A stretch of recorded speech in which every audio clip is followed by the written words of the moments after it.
What's going on, Reefing fam? March here, Fragbox TV. Look at this, it's a mess in the store because we just got in a bunch of new goodies. Cookies! Okay, they're not cookies, sorry kids. They're corals, they're inverts, there's shrimp, there's snails, there's fish, there's all the lovely things that Mother Nature and the ocean has to offer us over here in this box. A couple little fishies, nothing crazy except this angel that I'm going to keep. I think it's called a Watanabe. I think that's what it's called. Anyways, I'm going to give the camera to our camera woman and she's going to record me as I unbox it. Hello, thank you, Kavina. Okay, I want to start with this one here. What happened to the sexy stuff? Where'd they go? Sexy shrimp this weekend. We're gonna... Sexy. You're sexy, doggy. We're gonna have a sale on our sexy shrimp. I thought I saw a bag of them right here. We have a ton of them. Sometimes when we get a deal, I like to pass on the savings. Zoom in, show them. Can you see it? Is it picking up? They're small, but they're gonna be 10 bucks. They're normally 30. Can you see them? Look at them. Why do we call them sexy shrimps? Because they wave their butts. It's actually the reason. I'm not kidding. Something else we don't get too often. I'll show you these as well. Excuse me, doggy. These are the Babylon, or I think Babylon, we call them Babylon snails. So look at that. That might be our thumbnail right there. Check it out. They're like Necarius, except they just have really, really cool shells. So let's find a spot to put these. We're not going to lose them. I think they're going to go in here with the pom-pom crabs. Okay, let's see. What else do we have here that's cool and exciting? Aha! Check these out. These are some different type of Phromia starfish. So these ones we don't get too often as well.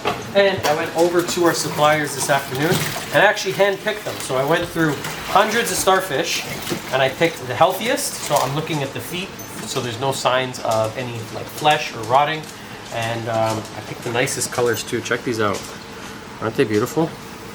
So nice. Okay, so I'm gonna stick them up here.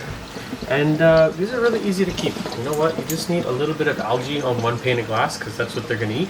And there's nothing to them. Wow, look at that one. That one's really nice. Check it out with the purple tips. Oh, sorry, fish.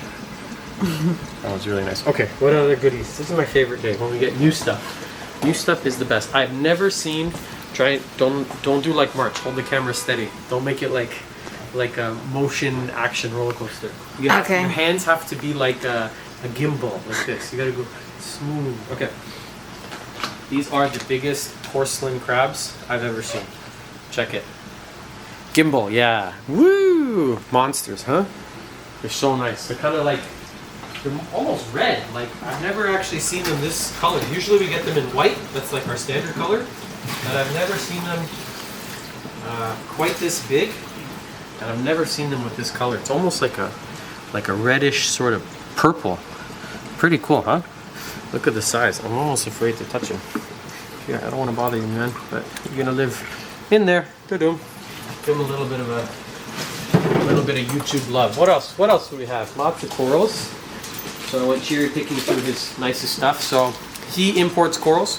We also import corals, but when we bring stuff in, you have to take the good and the bad. You can't order just the nice stuff. You can't just get cherry stuff. So a good portion of the order is not, what's the word I'm looking for? It's not shite, it's just not, you just can't take all the nice stuff. But when I go to a wholesaler like this, I can go and cherry pick, I pay a premium, so then we end up getting really the nicest. Okay, come closer, I want to show you some starfish. Some more that we got.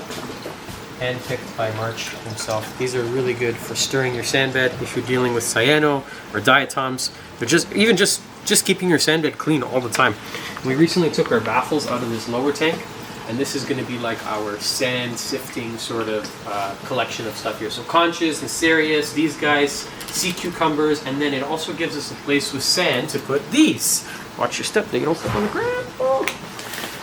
These are beautiful feather dusters. So they really want to be in the sand. They want their foot to be kind of buried in. So this new tank on the bottom gives us just like a more appropriate home for housing them. We didn't really have a good spot. So just a slight adjustment. And now we're going to make everything in the store happy. So everything here is hand-picked. Like out of all the feather dusters, I only picked 3 because I'm looking for the nicest size and variety and also like color of the feather duster. So when I make the time to go out to the supplier, you're going to notice in the store that the stuff is just going to look a lot better. Okay, I'm going to let you guys chill for a second and then I'm going to grab some more sand to cover your butts. Let's see what else we have. Just a lot here to go through. Okay, Macerius. This should be or is the backbone of your cleanup crew. Really, really important snail. Just does an awesome job of cleaning the sand, keeping it in a constant motion. You want your sand beds to basically just be moving like slowly at all times. You don't want to disrupt it. You don't want to make a sandstorm. But these guys, what they do is they just gently move through the sand bed, looking for food, eating detritus, eating leftover fish food. They're really easy to keep, and they're so much fun to watch them pop up because they kind of we call them zombie snails because they'll live underneath the sand bed until when they come to eat, and then they just pop up, and you can sometimes just see their antenna. It's almost like the scope on a submarine, and they just leave this one little eye or whatever it is sticking up. Again, these are really, really easy and really important. I think if you're ever dealing with dirty sand bed, you probably don't have enough Macerius snails. Lasarius. Okay, let's leave the corals for last. We'll keep going through the inverts.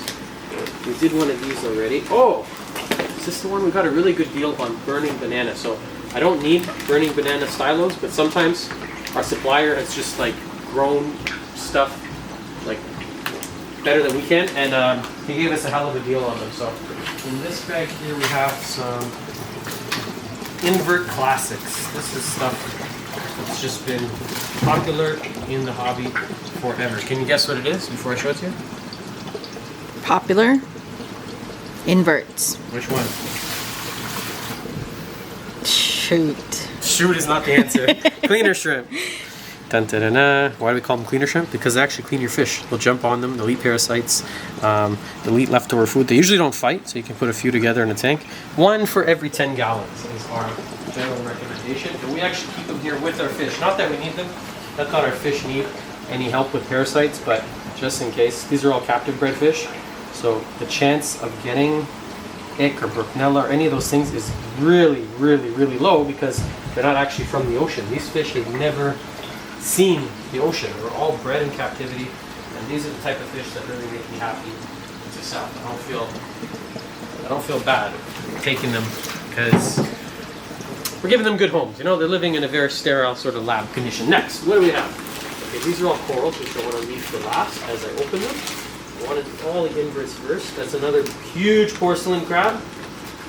These I think are some hermits, which aren't super, super exciting. Another big one. Okay, let's cut, and then I'll open the corals, and then we'll talk about those. Cut. Did I cut? Cut. Did I cut? It still says recording. Oh, it's still recording. Maybe. Wait, which one? Oh, this one. Yeah. This is our new pirate friend, the Watanabe angel. He only has one eye. One apparently is missing, so it's kind of a rescue. It's okay. I'm going to try one more time to keep that fish. I've tried many times in this tank, and it just doesn't seem to want to happen. Let me show you some of the corals that we got in. Fabio did a great job on the acan frags. Check it out. All the Australian acans are all fragged up and ready to go. These are kind of cool. Blue plate corals. That's not a color we see too often. We also scored a red one. Check out that. Beautiful red. That's a very rare color for plate coral. Some Bower Banky. Some torch corals. They got to open up, but some really nice. Again, these are all hand picked, so I'm picking the best of the best. Some cool frog spawns, orange, some yellow ones, some albiapora that were just calling my name. They look kind of funky with the pink centers and green rims. Blue again. Look at this. Blue. I can't remember the name. It's a type of maize brain. What do you call it? Hydrophora? No. Platygyra. Platygyra. That's kind of a unusual piece there. And then on the other side, we're going to do these on special, the burning banana. They're normally like 40, 50 bucks a frag. We're going to do them for $10. We got a really good deal on them. So whenever we get a good deal, I like to pass on the savings. So those are going to be just 10 bucks. Some cool mushrooms, some zoanthids that are yet to open, but they're going to look good. A couple of the rose gold hammers. Some Pokeroo Lepastria, and I think that's it. The stuff from our last order is looking really good. It's had time to acclimatize to the tank. This is all the Australian coral. I have another order lined up coming this week from Indonesia. I don't know where I'm going to stick it. And then next weekend I'm off to Germany. So if you're going to Interzoo, I'll see you there. And if not, I'll see you on the next episode of Fragbox TV. Bye for now.